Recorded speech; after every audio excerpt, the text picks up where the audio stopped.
Blow your horn, What Gabriel. Blow your what horn. sh- what shitty song was that? It was a local song some people told me about, so we decided to try to play it. The Eyes of Texas are upon you, Mm. and they're showing you a 76-72 win. Just let's do a real quick go around. What do y'all think? What did you see, Galen? Definitely a gutsy win, start to finish. I thought that I knew that whenever we got a lead, I felt like they would come back just because of the stakes of the game. I'm pretty sure it was a sold out arena. They had a whatever theme night, so I knew that it was going to be a game that came down to the wire and ended up going into overtime. And just another gutsy win. I thought our culture prevailed. I thought we made winning plays when we needed to, and that's what ultimately led us to a victory. Brad? No, I agree exactly what Galen No, I said. agree. The this was a big time gut check win. In a similar situation at TCU and at Iowa State, we didn't do what needed to be done. This game we did. The game was gone until they brought it back and hit 3 straight 3-pointers. Yeah. And if you had JVA Francis knocking down 2 clutch free throws to get the game tied on your bingo card, congratulations, you just won. A lot of money. Yeah. All the money. Yeah. Now that was huge. It was fun, it was frustrating, it was gut-wrenching, and it's nice to get out of there with a win. Starns. My first thought, of course, gut check win, as everybody said. But 2 weeks ago, this team doesn't win this game. Nope. Game's probably lost by the time they go down 6. Instead, 2 weeks later, they hit 3 straight threes to get right back in and take the lead. Sorry. Are you getting ejected? I think so. Vibes. I think the 3 straight threes are the biggest moment of the season. I don't think anything has happened that turned the momentum of any game like Jamal, Emmanuel right there. Although JVR making 2, Jawan made 2 early in the game, and then JVR made 2 late. Didn't see that coming. It's just I feel like it's just compound interest. Our guys, they're at it every day, and when you put in the work, you never know when it's going to show. But it showed on the road at the University of Texas, and a gutsy road win for us. So it's just like it shouldn't be. I got Coach Zampi always talks about how people say that, oh, you guys need to work on free throws, and he'll say, well, damn, I didn't think about that. Yeah. The guy that won 750 collegiate games, he didn't 751. 51 actually, yeah. But the guy who won that many games, that might have never crossed his mind. It's just the work. You never know when the work is going to show. That's why you got to keep putting the work in. And I'm glad the work showed tonight. Can I say I have never thought? Kelvin never thought about practicing free throws. I never thought I would walk up to a trash can and there'd be this, and it looks upside down. I mean, it looks like it's the wrong way. That's Voluntary.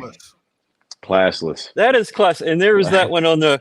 I would never.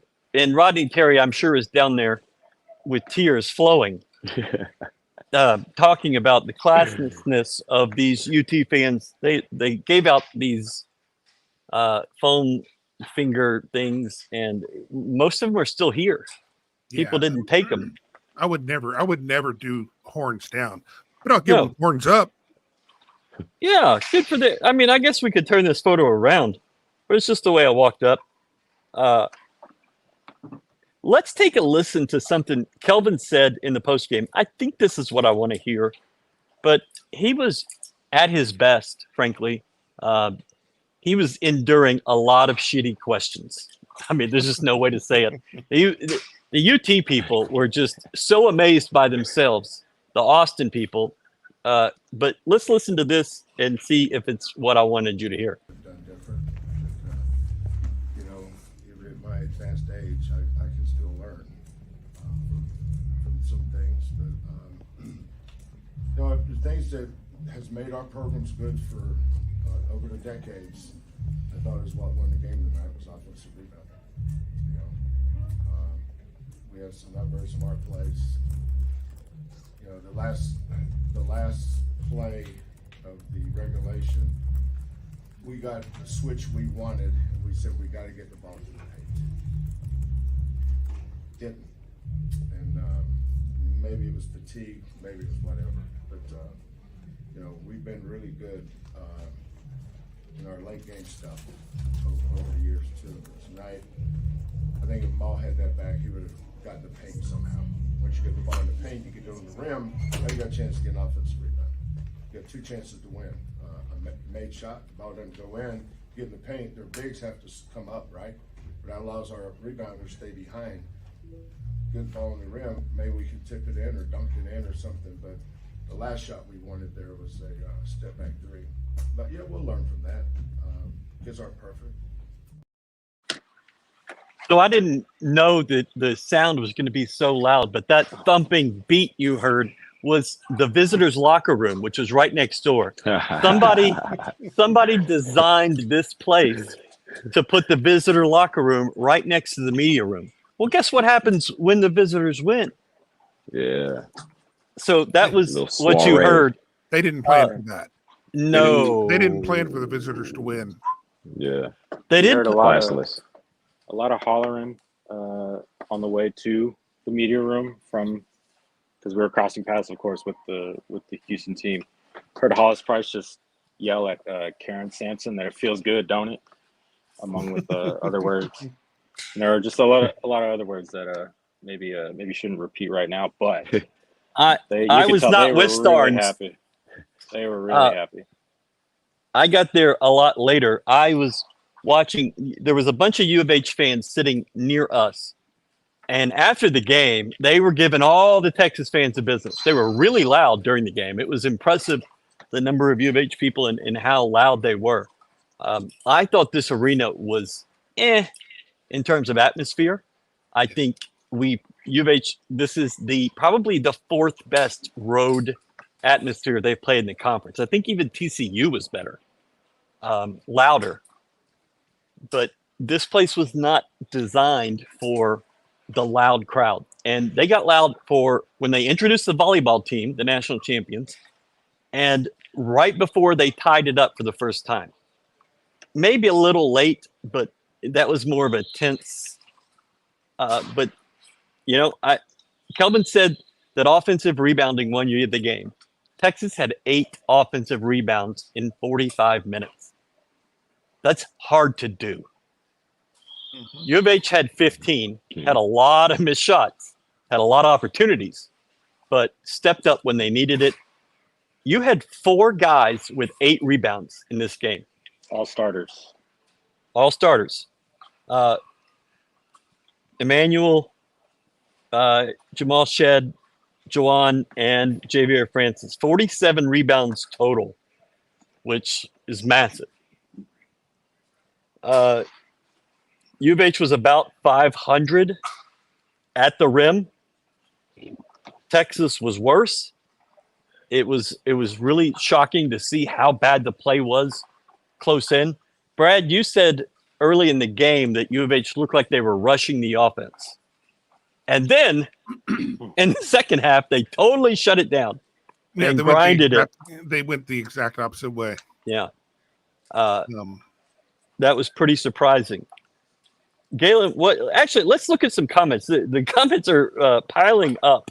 Oh, there was a long list of them before you even got here. I will say one thing though. Oh, brother. That's not nice. These people have endured the subtle discrimination of their hand sign being inverted, turned upside down. And that's horrible. Unbearable. That is horrible. Well, let's turn it right side up. And you people need to be better. Be better. Hart is finally slowing down. Good win. Every team plays Houston like it's taking to the Final Four. You got a 4 in front of your name. That's just what's going to happen. U of H fans have to come to terms with the fact that you're the big boy now. Yeah. You've had several generations that haven't experienced this. And Kelvin has made a point, especially in the last few weeks, of saying, we're not that team that was at Hoffines. We're not that team with 200 and 300 fans in the arena. We're this team now. We're this program now. And I think that's important for U of H fans to not come to terms with, but like accept. Accept, yeah. I feel like it's just human nature. Like you playing a top 5 team in the nation, that's an easy game to be excited to play. I remember Coach Sampson, he used to always tell me like he was never worried whenever we played like a team like Cincinnati in regards to like me and my performance. He was always worried with me if we played a team like Tulane in South Florida. But it's like the games that were big games, you know, like your players are going to show up and be locked in for those types of games. It's more so the games that are kind of hard to wake up for and kind of you gain nothing from playing that are, you know, that you have that your guys tend to have like a lack of attention to detail. Galen, I'm going to stop you right there. You just mentioned 2 teams that have beaten Memphis in the last 3 games, USF and Tulane, and that is almost as bad as Horn Down. It's not only that, you know, okay, you're the big boy now, but they were the big boy probably the last couple of years in the AAC. But now you're going into places, and there's a real threat. Yeah, and you know the funny thing is though is like being in the AAC, that's something that fans and people who don't know about basketball, that's something that they talk about. I'm sure Rodney Terry, whenever like he saw us in the AAC, he was probably like, "Those motherfuckers are good." It's like if you know basketball, you can identify a good team in whatever conference that they're in because when you have a good team, they have a culture that's used to winning. That's why like in the tournament, you might see a team like Purdue go against a team like Brad or Vermont. Vermont might have 30 wins on the season. It's like that's a team that's accustomed, they expect to win regardless of who they play. You know what I'm saying? So I feel like guys who know basketball can identify a team when they're a good team and they're a tough team to beat. Nobody in that locker room believes Saturday can't come fast enough. Man. Those guys are dog ass tired. I think they get tomorrow off. They probably earned that. Yeah, straight training room vibes for sure. Those new sleeping pods are going to come in very handy for the rest of this week. Yeah, that Greyhound bus not going to feel so great. No, far from perfect, but found a way to get it done. It doesn't matter what they look like. Is it a dub or is it a not? Yeah, find a Kelvin, way to win. I don't know if we had this in our video with Kelvin yesterday, but it might have been before we started taping. I've gotten chewed out for taping too early, so I make sure that I don't do that. But somebody said something, and he was like, they're going to keep score, right? And that's all he had to say. They're going to keep score, right? Okay, then we're going to try. We're going to go out there and try to whoop their ass. They're going to keep score. John Bledsoe has been working on the railroad. W opening, of course it was. Huge. Not nice. Thank you, Dre. Oh, brother. Here's what I have to say about I don't know. You know how easy it is to sit here and say, oh, you should make a better decision from the comfort of your couch. You probably got a nice cold water and you're looking at it on the screen. You're not hearing the fans. You don't understand what's at stake. Like, it's easy to say what could have been done. But, you know what I'm saying? I remember coaches would say, like, winning isn't a beauty contest. Like, it's going to be that other team's trying to beat you. Like, they're trying to disrupt your game plan. So, like, a pretty win in the Big 12, especially on the road, it's probably not going to happen. Like, he said after the game, we don't try to do this pretty. Yeah. Make it ugly as hell. Ugly as hell. Uglier the better. You're 2-2 on the road in the Big 12. After Iowa State and after TCU, you didn't think that was happening. I told Starns, he said you need one win on these 3 games, the Kansas State, Texas, Kansas. I said you needed 2. Well, you already got 2. Saturday is free money. It's a free spin. Yeah. Well, you know, And I guess last game we talked about this is a preview of the tournament. And this game was exactly like a tournament game. You survive in advance. And that's all there was to it. Yep. And I'm saying that as I am sitting here watching the game, seething, watching that thing fall apart in the second half. Just seething. Yeah, But then and I just think, you got to let it play out. And the only thing you got to do is just keep winning. And that's it. That's what Coach Sam used to always say. Obviously, in the Big 12 or any conference, you got to protect home court. And any wins you steal on the road, especially in the Big 12, it is free money. But there's not too many teams that are gonna go to Kansas and win. But it's like for us, if we go and we played our identity and we win a game like that on the road, we're in position to control our own destiny. Because I don't think anybody can beat us at home. But I know for damn sure that going into Lawrence, Kansas, wherever the fuck it's at, and playing a 5-on-8, 8-on-5, like it's gonna be a hard time to win, brother. Hard time to win.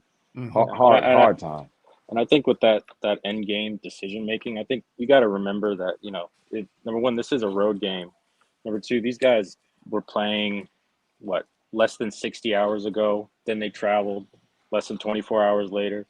Jamal Shed, that last possession, Kelvin Sampson did not seem happy about it because he wanted it to go to the rim based on the switch they got. You can, but you could tell. Jamal Shed was tired. All those guys were tired. And, I just feel like, my bad, Starns. My bad, Starns. Shit. And that's just going to happen in these games. And when you're on the road, you just have to make enough right decisions. You have to make enough plays, and that's what a JoJo Tugler putback is. That's what Javier Francis free throws are. All those things. Yep.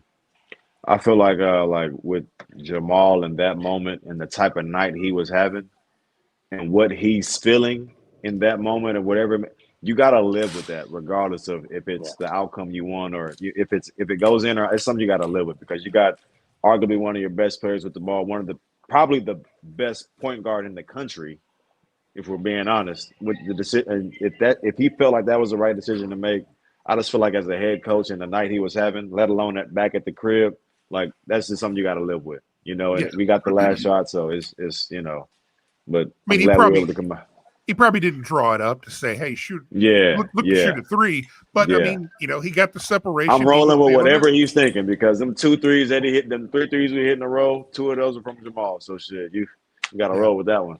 Yeah, I think his first shot was an air ball. I think it was tipped though. Yeah, it was an air ball. Anyways, and then he comes out and he drops 25. And that last shot wasn't what you want, but Kelvin even said it. If he had it over to do, he knows he would get to the paint. But the guy has played 35, 38, 32 minutes in a 3-game stretch, which has been in 7 days.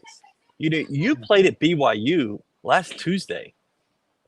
And now you've gone 3 games, 2 on the road in 7 days, and you've won all 3. You've got a 5-game winning streak, I believe. Is it 4? No, it's 5. I mean, that's incredible. And Starnes mentioned this to me earlier. You did not get much offense from your bench. And, with Malik Wilson, with Joseph Tugler, and with Damian Dunn, you just didn't get much. I did not like a lot of the shots that Damian was putting up. Yeah. I feel like tonight was a night where he was kind of just looking for a foul. Yeah, and wasn't going to get it. Going and get settled, but it's like you can afford to have a lack of the bench is aside from their offense, like they were solid. You know what I'm saying? But when you got Jamal having the type of night that he's having, you can kind of sacrifice a few bench points. But all that matters is our guys. They played hard. They were on the same accord. I thought Malik, even though he played 4 minutes, he was solid in those 4 minutes. So got a little backdoor, a little lay-in. Like that's cool. That's cool. It sounded like you said bitch points. which I Bench didn't think was points. very, very My bad. nice. My bad. Louder than the stadium. That is accurate, Chris Hill. That's not nice. Not going with that.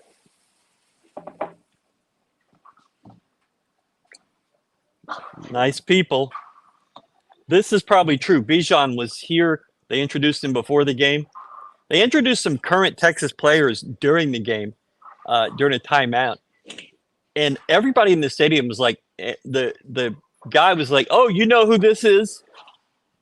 And the guy I don't said think his they name, and did. nobody had any clue. That was one of the No love. Damn.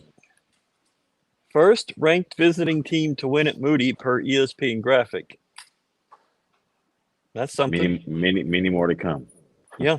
I think Texas was 26-3 here, I think, which would make them 26-4 now. I agree with this. Big Jack. Houston played something. That was UT Super Bowl. Used to be ECU's. 2000. I don't know what he's saying. He's had a drink. I just think it's just a great tribute to our program and how far we've come for a university like for Texas to have a themed night when we come to town. By the way, worst striping I've ever seen in my entire life. Awful. They had no clue what they were doing. It was embarrassing. The white stripe really let them down. The orange stripe was fine, but I think that was mostly because of red shirts, and you had some red shirts in there that were helping out. But yeah, the white stripes not great. That just says a lot about our team, man. How far we've come. Damn. I like this comment. This team is making the step from playing with a chip on their shoulder to being a team that knows they belong. And I think that's pretty smart. And way to go, Thomas. Yeah, I mean, I think it's a great point. They're no longer trying to prove everybody that hey, everybody, we're here. This is who we are. They're now they're playing for themselves and learning for themselves that we are that team. We are that good. We are legit national title contenders. We are legit conference championship contenders. I just don't think that anybody would have thought the best team from the American could potentially be the best team in the Big 12. Don't think anybody thought that.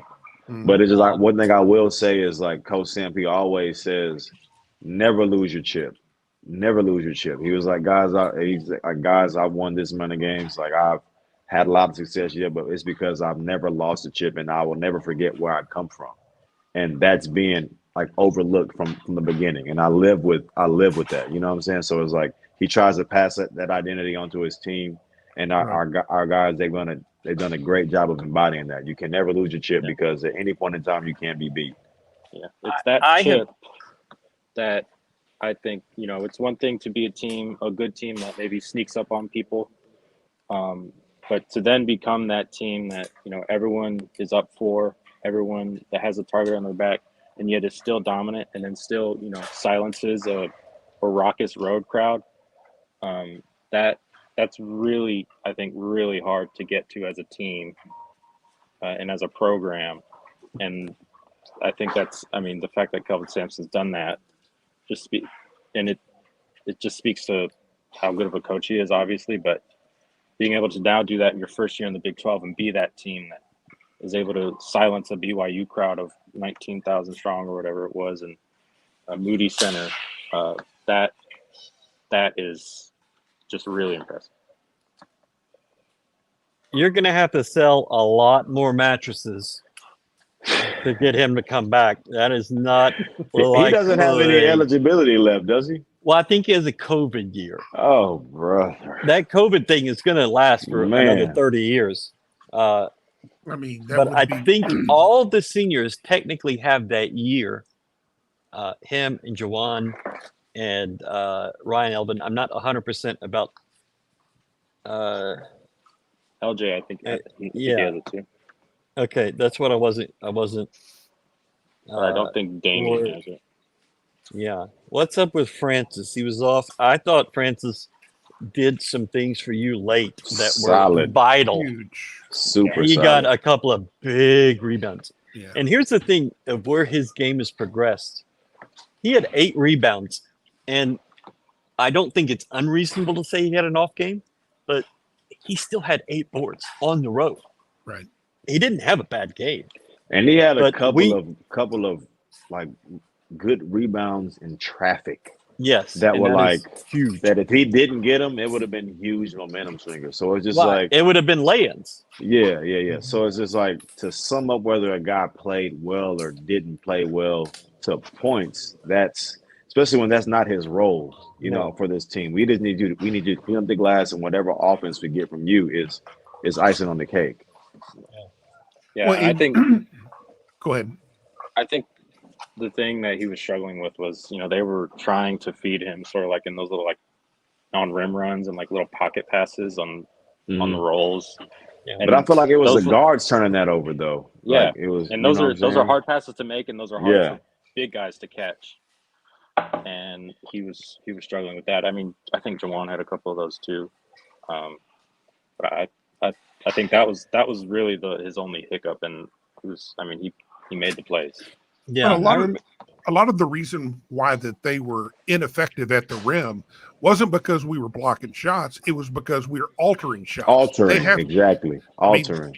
Whenever a guy, and you know this just as well as anybody, that if you know that you've got a shot blocking threat and a guy's in the air, you've got to either stay 100% dialed in, or you got to adjust your shot, and that's exactly what was going on. Shot. Definitely. And it's just speaking in hell in the first half. Man, wait. Speaking of, how about JoJo Tugler? Oh my fucking goodness! I hope my neighbors weren't sleeping, because I just exploded when he got that putback dunk. Hey, but it's just like I think it was a play. I think he might have saved the ball. He got like a rebound in traffic, got an offensive and I'm just like, how the hell is he like? His activity, crazy. When he puts it together, it is gonna be scary. It is gonna be scary. You saw a glimpse of it Like in the first half. First round scary. Like yeah. So here's a thought that I've been having. He just doing shit like on accident. He just swiping. It's like, damn, I got the ball. Like, well, and then that in the first half, he got that drop step with his left hand.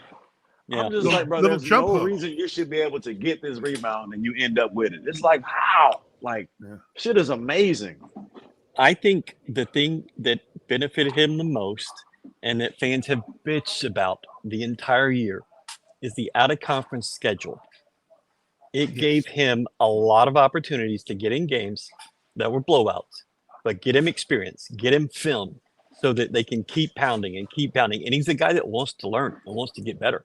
I mean, he's in the gym as much as anybody. Sure. Even if he didn't want to learn, he would have no option. Like, he'd be forced by how much they emphasize it. There's always a transfer portal, but yeah.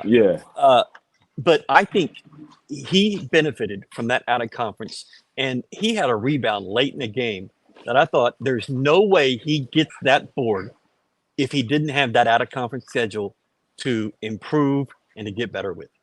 When he got the rebound off of what's his name, Abmas. I don't know how they're pronounced. I don't know whether Asmus, which it's Abmas. There ain't no S or a C in the middle of that. It's Abmas. I don't care what they call him. I don't care what his mama calls him. I'm calling him Abmas. But whenever he missed that third free throw to try to get the rebound, Tugler's the one that came down with it. Man, got big that rebound. Like big, and then had the presence of mind to get it to Sharp immediately, so he could be the one that gets fouled. I don't think he got it to him, more so Sharp ripped it from his hands. They were on the same page. Shit. Yeah. But it's just like you could tell that like how he missed it, it was for it to go to that that was a late game missed free throw play. That was like he took that from him for sure. Yeah. For sure. I'm just like, man, his activity, like he made a lot of different, like even like his screening angles on some of the screens that I've noticed that they've been saying how that's been a point of emphasis for him. Like some of his screening angles are better. It's like the little things that they're emphasizing that you might not notice that might not show up on the stat sheet. That's what he's improving at. And it's like it might not help him, but it's freeing the guy up that he's freeing up our offensive player. So it's like, I'm super high on him. The key stat for JoJo tonight is he didn't get in early foul trouble, and that was a huge benefit. He can be he can be a little more reckless later, for sure. Well, and it was huge because you had to go a long time with Francis on the bench with 4 fouls. Mm-hmm. So he was able to be free and play with very few restrictions. Mm-hmm. Yeah. One of the commenters said, and I had noticed this, you played 45 minutes on the road and only had 10 turnovers. And, Galen, you'll tell us that Kelvin preaches this, that you've got to rebound and not turn the ball over. And get good shots? Yes. And obviously, especially on the road, you got to make them because you don't have a home crowd that's propelling you. But yeah, Jamal, he has the heart of a lion, purebred champion. That guy is the ultimate winner. He is the best point guard in the country, no question. Like what he brings to our team and the different dynamic when he's in attack mode, and how gutsy he is. It is truly admirable to watch, and to think that like Coach Sampson, he doesn't just give that to anybody. That is a status and that is a privilege that has to be earned. Mm-hmm. Like you have to earn that, and that just comes through years of having great practices and having great performances and having gone to war with them. Like that is something that is earned. If you had to think of a guy who's just going to win you conference tournament games, road games, conference championships, NCAA tournament games, that he fits that archetype perfectly. Live and die with him. I am. Live and die with him. It's just so crazy because just like whenever you feel like Coach puts that amount of trust in you, it just gives you so much confidence. Like I think last show I talked about how detailed our scouting report is, and with different teams, Coach has a different like box of plays because of whatever defensive schemes they may have and whatnot. And I just remember we were playing Cincinnati on the road, and I think this might have been my junior year. I think it was my junior year. And they had 2 post players, Gary Clark and Kyle Washington, who were monsters. And I forget what we were doing or what they did exactly. But Coach Kellen, he was like, "Coach, what do you want G to do?" And Coach was just like, "He'll figure it out." And I was just like, "Damn!"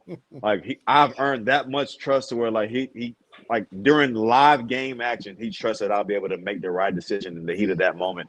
That just really does give you a lot of confidence.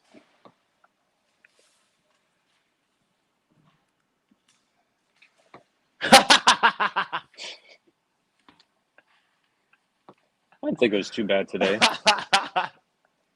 They was calling us a timeout. Wait. In the second half, it got a little hairy. Man.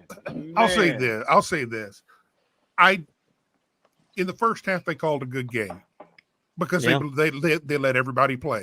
Yep. But in the second half, they were calling stuff they weren't calling in the first half. And so we had about, I think, 4 fouls that you're like, hold on, what the hell was? I mean, Jamal got 2 of them. It's like pretty quick. That's not even the worst contact he had all night that he got away with. Yeah. But I mean, we're not gonna get as many calls because we play. I mean, that's just part of we play that line that we're gonna make you call fouls on us. Shout out Bowie. Oh, well, that makes sense. No, it doesn't. But I mean, it's an explanation we can live with. Well, it's that explanation. So then it's Asmus, not Abesmus. Well, then, Asmus. It's Asmus, if you will. Ass man.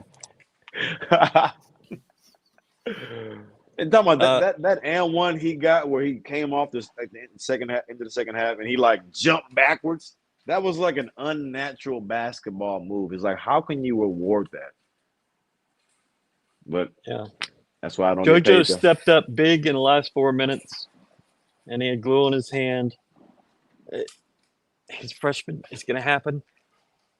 They weren't playing this way in high school 12 months ago.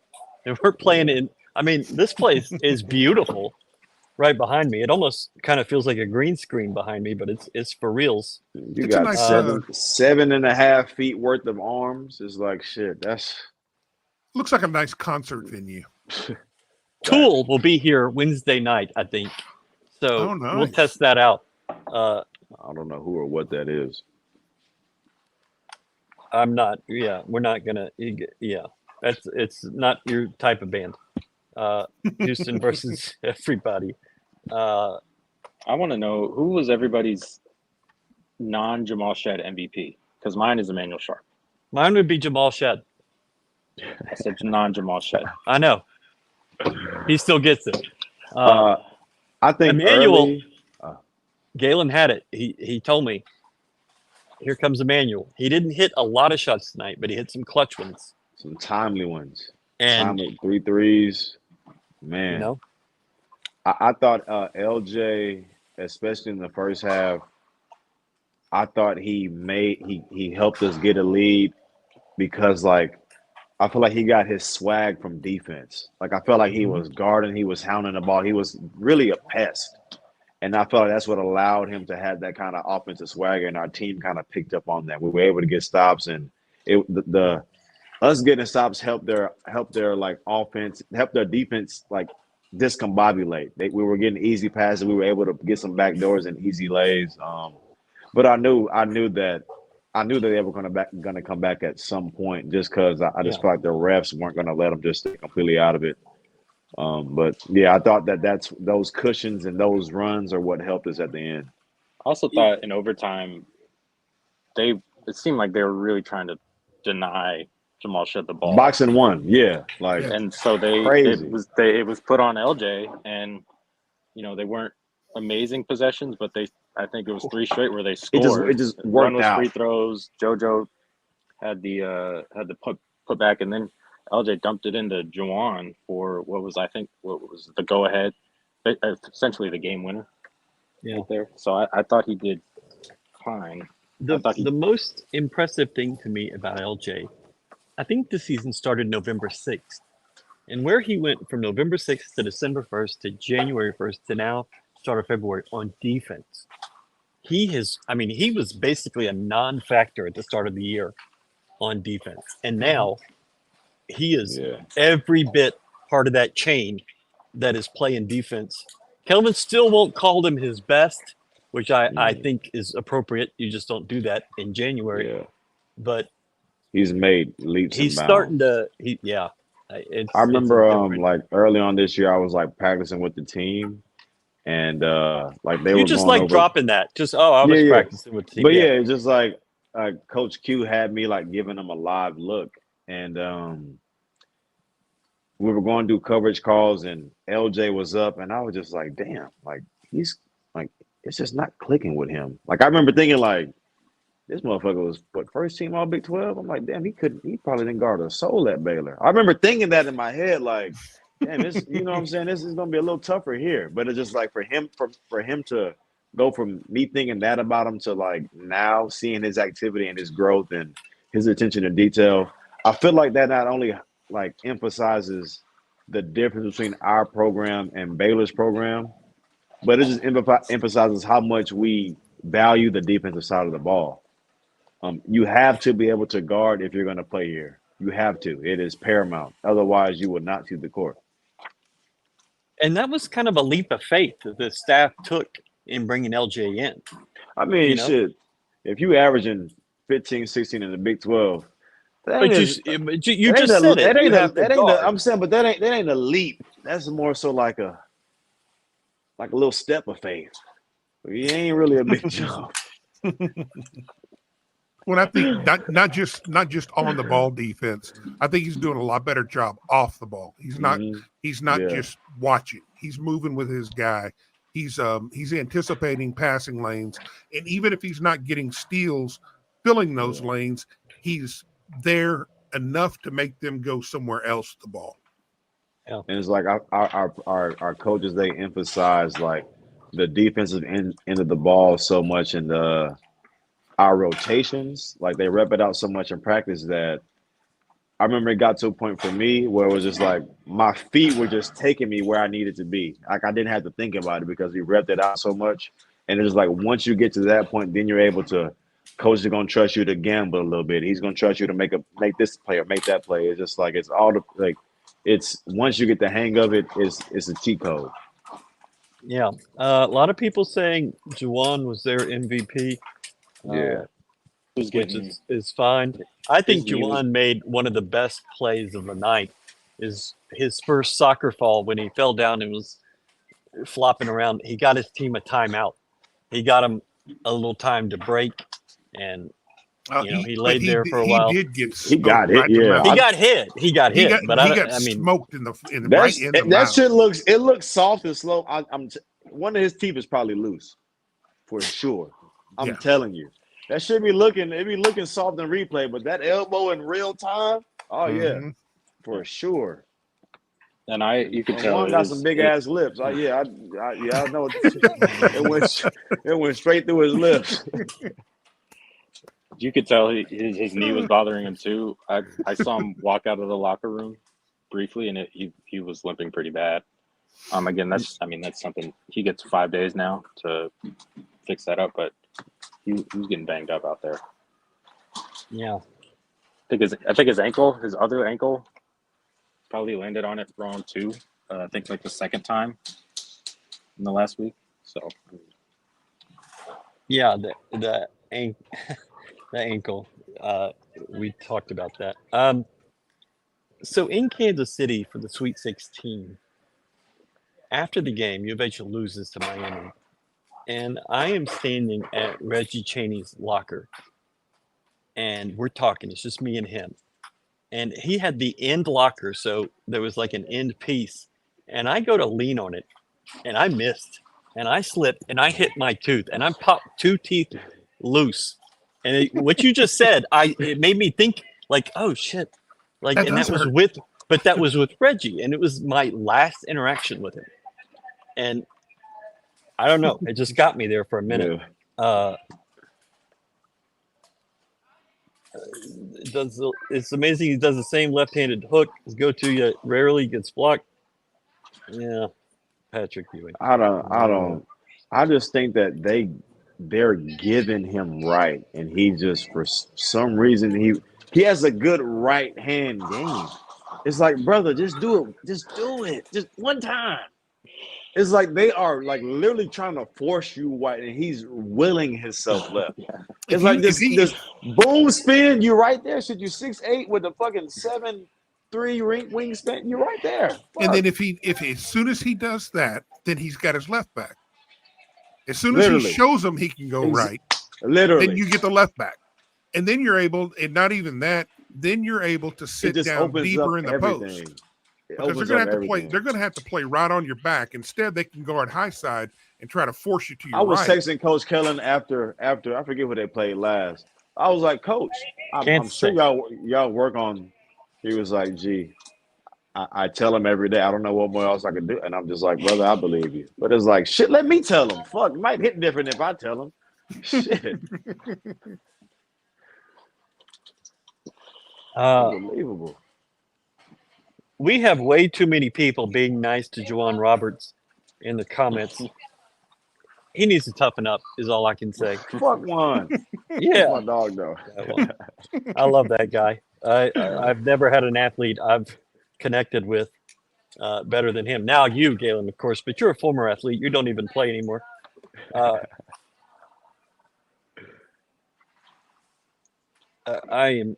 We need a watch party on YouTube. We've thought about doing that, but it seems like a lot of work.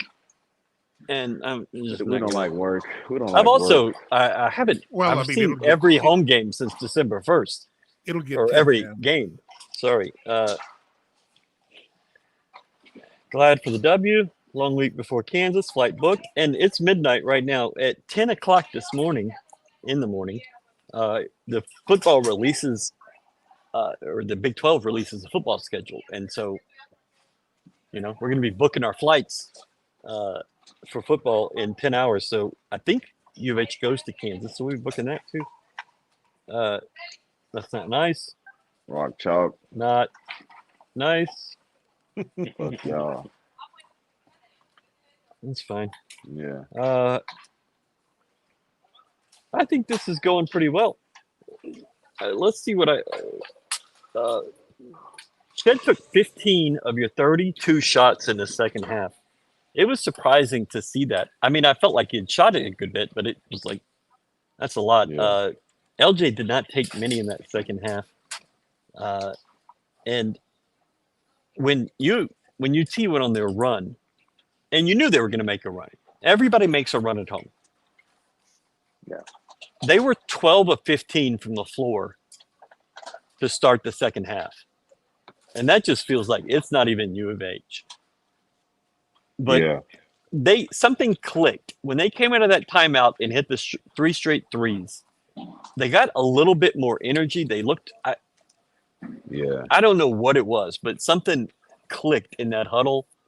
And I mean, just gave us life, gave us hope. Well, I think Jamal just opened up the backpack and said, "Everybody get in." Not today. Jump in. Shit ain't happening today. Yeah, I feel like with a guy like Jamal, also, the reason why you can probably live with him shooting those shots is one, like you obviously trust his discernment and his decision making at any point of the game, and by LJ, obviously they're probably close to the same height, but LJ is more of a shooter, so it's like you'd be more willing to put length on him to disrupt his clean looks. Whereas like with Jamal, he can attack. You want to put somebody faster on him because if you put a taller guy, he might not be as fast. And if Jamal is living in the paint, this is going to be a bad night for your team the entire night. And so, him shooting those shots, I didn't have any issues with any of the looks that he took, probably besides the last one, but it's like even then I still trust his judgment. So I feel like the last in regulation, right? Yeah. But I just feel like whenever he's aggressive anyway, it's not going to be bad misses, and there's going to be easier rebounds for our guys to offensive rebound and kick it out to shooters, and then we can make threes. Mm-hmm. I think Can't get any better for Coug Nation in prime time. JP Woodward, hero of Princeton game and many others. Go ahead, Starns. I'm sorry. When Texas went up 6, and then after that timeout, I think they were 2 of 8 to end the game after that. And I think those three threes, not only did it, put them in the lead and maybe breathe life back into their offense, but I think it helped just with their defense to get them back in. I feel like, and Galen, I want your opinion on this. I mean, do you feel like you played better defense off of makes? Do you think that happens? It just gives you like makes, let alone 3-point shots. They are very much momentum swingers. And in a game where that you have a small margin for error, and like when you're playing a team like Houston, that's something, and I'm sure their coaching staff has emphasized it, that's something that can get those guys going. So being one of those guys, it probably puts you in a place like, damn, here they come. Because we know rule number one, like our guys are not going to quit at all. So it's just like they're going to keep coming at you. And if you give them enough space to creep in, they're going to creep in. I don't know about that one. What? It said when UT comes to Fertitta, I want to see Dr. Couture do the horns down. Don't see that one happen. Probably won't happen. Leave that to us. Well, I think us fans should, do whatever we want. I don't know if I want our president, getting involved. Accurate. I don't like all those screens at Moody. So if you they can't look see aesthetic. it, they look aesthetic. But well, they're just tarps. Like a lot going on. They're just covering a section or a level that they don't allow people to sit in.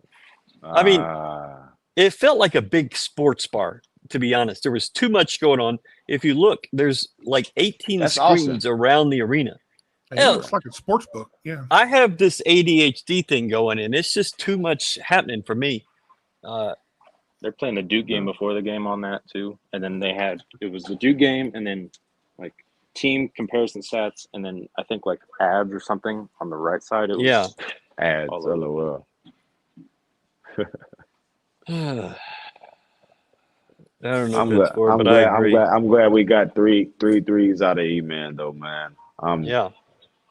That's what I wanted to give you. Nope, not that one. There's a comment, and Michelle, this is to you. We had an article about this, or not an article. It was a video today with Emmanuel Sharp, and you should go watch it. GoKooks.com or just on YouTube. But I talked to Emmanuel in an elevator Sunday,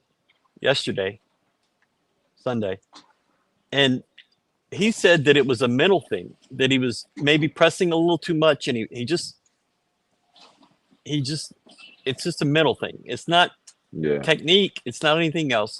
And Galen, you pointed out to me that you think he's about to hit it because the shot's online. It's just a little short. Yeah, and so what's that about? It's like when in the video that you posted, like he was missing shots, but like the ones he were missing, at least majority of them, they were like online.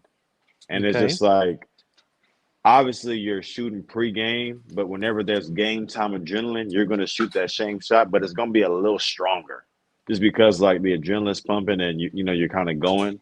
And I just felt like I know we probably had at least two threes for sure, but it's just like he made 3 threes, and I don't think he missed a free throw. So it's just like that. This should be a confidence building game, especially when you make clutch free throws like that. This should be a confidence building game offensively for him. I feel like his defense for us has been solid throughout, but yeah, I do expect. I do feel like he probably is close to the end of whatever slump he was in.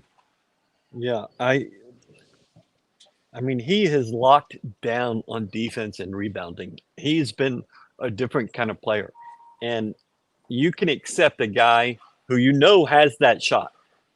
He's going to shoot it. He's going to make them. But if he's doing it defensively and rebounding, man, you're happy with what you're getting out of him. Yeah. And it's like our coaches and he's taking the right shots.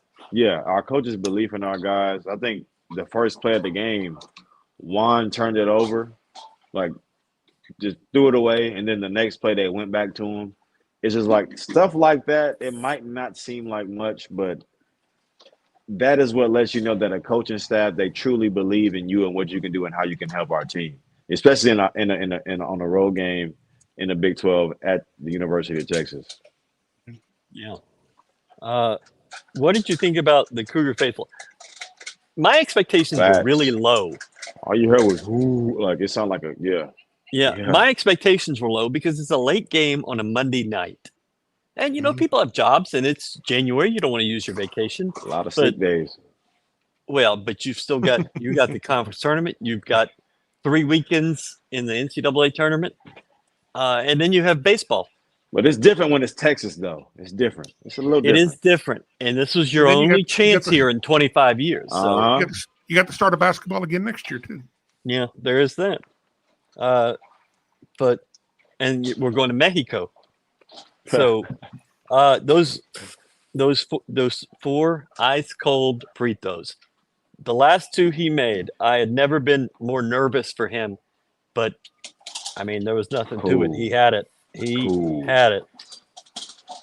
I do not like all these people saying great point. Shed is 5th on Kim Pom MVP rankings. I'm not 100% how that math works. He was 6th going into the game. Probably going to give it to a guy like Zach Edey. Oh, bro. Yeah. Zach Edey is leading that by a lot. Yeah. Brother. Kelvin made some comments after the game about big, tall 7-footers and why he just didn't recruit them. He's like, I like my guys to be athletic, and we know 7-footers are slow. And I thought that was kind of funny. I'm going to come out here, and I want to show y'all this bar. Damn. It's kind of large, and Yeah, I really think that place is a sports book. It's not an arena. yeah. So they have at least 3 big club areas here, I think, and then a whole ring of suites, and they're getting their money out of this. For sure. I don't think so. Short Second and sweet. in Evan Maya. Yeah. So, yeah. All right. Let's wrap this up. It's been an hour, and I'm tired and I'm old. Let's do some final thoughts. Starns, what do you have? Well, I think this is a game that shows you the progression of the team just in the last 2 weeks since beginning Big 12 play, especially on the road. I said it at the beginning, but this team doesn't win this game 2 weeks ago if this is their first or second road game. And that is a huge, huge deal. Being 2-2 on the road right now, of course, 4-0 at home. Being 2-2 on the road in the Big 12 is a big, big deal. And again, I said it before, but Ryan, you said they need to pick off 2 of these 3 road games in BYU, Texas, and Kansas. Well, you got the first 2 out of the way, so now the Kansas one just seems like gravy. Yep. And that you got 5 days rest as well. I mean, that's just you've put yourself in these last 2 weeks in an incredible and in an amazing spot with this win, and just that's what you need right now. That's what you need. When we were playing the intro video at the start of the show, Galen was filing his fingernails, and I totally forgot. And he's just sitting there filing his fingernails, and I was like, "Damn! I wish we could just pop out of this and go straight to him filing." Brad, what do you have? Survive and advance. That's Literally. That's all this really comes down to. Big time win for us. Texas isn't the team that we thought that they might be, but they still have some really, really good athletes. Anytime you can go into Austin and come out with a victory it's a good day. It's a really, really good day. It's good to let them know that, hey, we're back. Too bad you're going to be gone again, and we probably won't see you in the tournament, but we're back. So, Yeah. and it's nice to be able to do it in front of their fans instead of kicking the shit out of them in a practice game. In those behind closed super doors secret scrimmages, super duper secret. But yeah, we whooped the shit out of them last year. Shout out James Mueller. You'll see what that looks like when they come here. What did James Mueller do? He got in trouble last year for a secret scrimmage. Oh, that's right. I forgot about that. When was the last? I don't remember. We were trying to figure out when the last overtime game was. I don't think there was one last year. So it's been a few years. Would it have been ECU or something like that? Or not ECU, or one of those two. Let's just throw one out. Yeah. That sounds fine. 5 days rest will be fine. Yeah. Listen, they're going to get 1 day off. Hopefully they don't go overboard with the NIL stuff tomorrow. With the 5 days off. Blessing and a curse for sure. Yeah. All right, Galen, what do you have? The last thing you want to do is head into, Lawrence 5. Yeah, that's tough. But I thought losing to Iowa State and TCU helped us yet again. Thought we were able to learn from those games. And I just feel like whenever Jamal is aggressive, our team, they identify him as our leader. And whenever you see your leader in a certain mindset, naturally you tend to raise your own level of play. And I feel like whenever he's attacking, whether it's getting guys involved or creating his own shot, it takes our team to another level. And I feel like our guys feed off that on both ends of the ball because they follow his lead. And just another gutsy win from our guys, man. Any road win that you have in the Big 12 is house money. And I'm glad our guys were able to get this one. Yeah, I think I Shout out to told Starns. Starns maybe during the run that I thought U of H had about a 25% chance to win this game. I just thought it was going the wrong way. And then UT ties it and takes the lead. I think they were up 6 at one point, 54-48 maybe. And I just, there was just no reason for optimism. And you thought, okay, they're just going to chip away and go into paint. And then boom, boom, boom. 9 points in 3 trips down the floor. And I did not have that on the bingo card. I didn't have JVR. There was a lot tonight. I had to leave the arena at halftime to go get my camera stand because I forgot. And as I was walking back, the volleyball coach was carrying the national championship trophy outside the stadium. Yeah, I didn't have that on my bingo card either. Volleyball school down. But how do you not have a trophy carrying guy? You need somebody to carry that bitch around. You don't need to be carrying that. Act like you've been there. Act like you've been there. Right. God damn. Fuck. That just echoed in the stadium. You got to get yourself like a Farnsworth Bentley. Somebody walking around carrying an umbrella around for you and opening the door and carrying your trophy. Saving well, shit. that was supposed to be your job. Yet nobody's told you that was your spot on the GoCougs.com. I don't know if Ryan, oh God, here we go. This is some cool shit you're doing, man. This is some cool shit. I really fuck with you. Do you have a little script? No, that you no. just This is straight off the dome. The dome. And Towns, I fuck with you too. I fuck with all y'all, man. This is I don't even know what that means. This is some good shit we doing, man. I'm happy to be a part of it. God damn. Yeah, this is like the highlight of my day for real. Yeah, you say that a lot, Yeah. and I don't know what to think about it. I find great joy in doing this, man. I really do. When you say to everybody who listening, I fuck with y'all too. For real. For real. Faux shizzle. We have a situation here, and we're going to end this pretty soon, I promise. But I need you. I've been meaning to kind of bring this up, and I haven't. We need a player to white guy translator. Because I don't understand half the shit you say. And when you say, I fuck with y'all, what does that even mean? It means that I identify you guys as my peers and my close associates. You know, like we can we can mingle peacefully. You know, talk peacefully. He likes you. He really likes you. Yeah, you know what I'm saying. Yeah, I tolerate your presence, man. This is a good deal, man. This is a good deal. Well said. Know what I'm saying? We got Starns looking like Cole Sprouse. No, you didn't. I'm on your ass, Starns. Don't have any clue what you're saying. I just like how you picked the most like disoriented picture of yourself. Like that is crazy.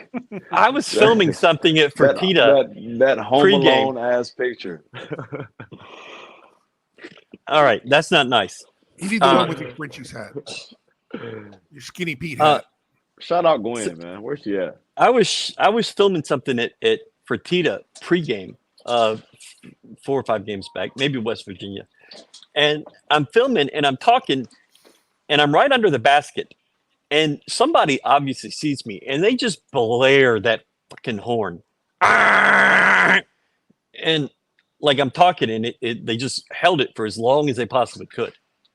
And I looked up at it and stared and then just looked back in the camera. And that's the sad ass photo that came out of it. You really didn't need that explanation. I do want to ask something from the people that are watching this. You've played 8 conference games. That means you have 10 left. Then you have a conference tournament. And then you have the NCAA tournament. You have a long time you have to worry about this. They're going to figure it out, I promise. And instead of worrying about what's going to happen, enjoy what you're seeing. You just beat Texas at Texas. You just went to BYU and won. You have a chance at Kansas. You're on the top line right now. you're a 1 seed. You were in probably the 4th spot going into last Saturday, and maybe you moved into the 3. Tonight, you might have moved into that 2nd spot. And guess what? If you beat Kansas and get another quad 1 win, you'd be at 8. You might move into that 1st spot. And that means you get to choose where you go, and you choose the South because you get the 2nd weekend in Dallas. And that's what this is about. Enjoy the ride. Have a good time. This was fun. This was fun to experience. Like, I'm going to remember this a long time. Jamal Shedd is going to remember this for the rest of his life. His one time to come back home.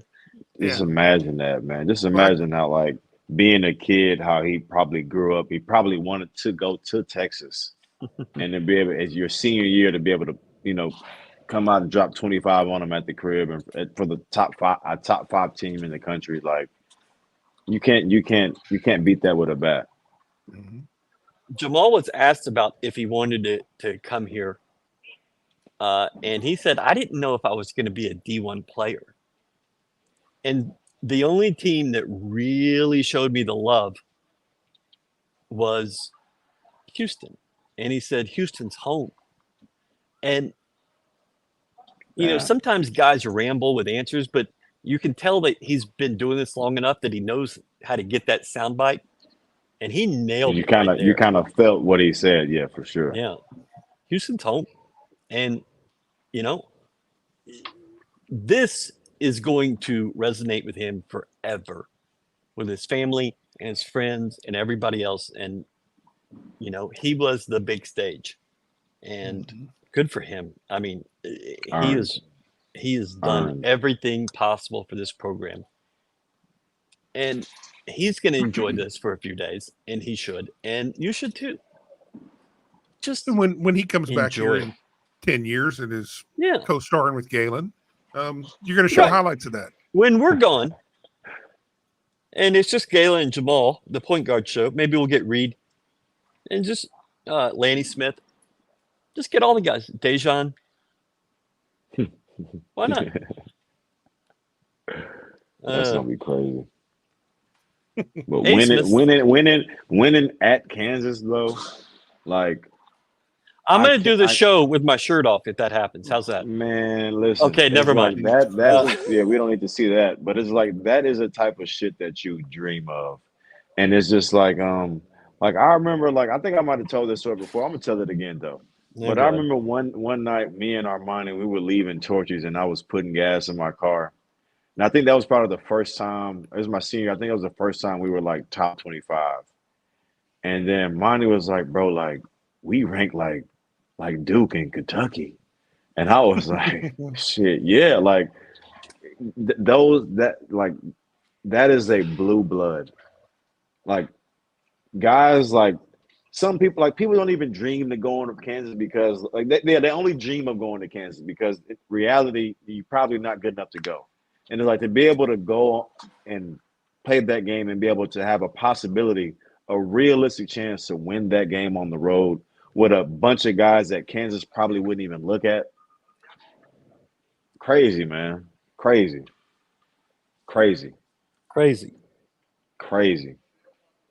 All right. We're going to make that the end. Except for one thing. Hey, Galen. Rock chalk. Fuck y'all. With extra emphasis. Yeah. Little bit of emphasis. I've been holding on to that one for a little while. I cannot wait to add a couple people that I can't wait. I'm gonna at you a keyboard warrior for them Kansas motherfuckers for sure. Oh, you're getting old. Yeah. Thank you, Dayton. We appreciate y'all. This was our best crowd we've had. This thing keeps growing and growing and growing. We're the biggest show for U of H by far, and we're so happy. And Galen has made that happen. I think it's because of Starns, man. I think it's because of Starns, man. Starns is going to be our MVP for a long time. You're welcome. But this show is about the Godfather. So thank you so much. Appreciate y'all. probably not. CCCXN. Yeah. Oh wait, that's not the one I wanted to keep doing. Yeah, probably. That's a great question. I just can't. I just don't know. I doubt And that's it. about They're not- where They're where very beatable, man. they That's a are beatable very beatable. That is a beatable team.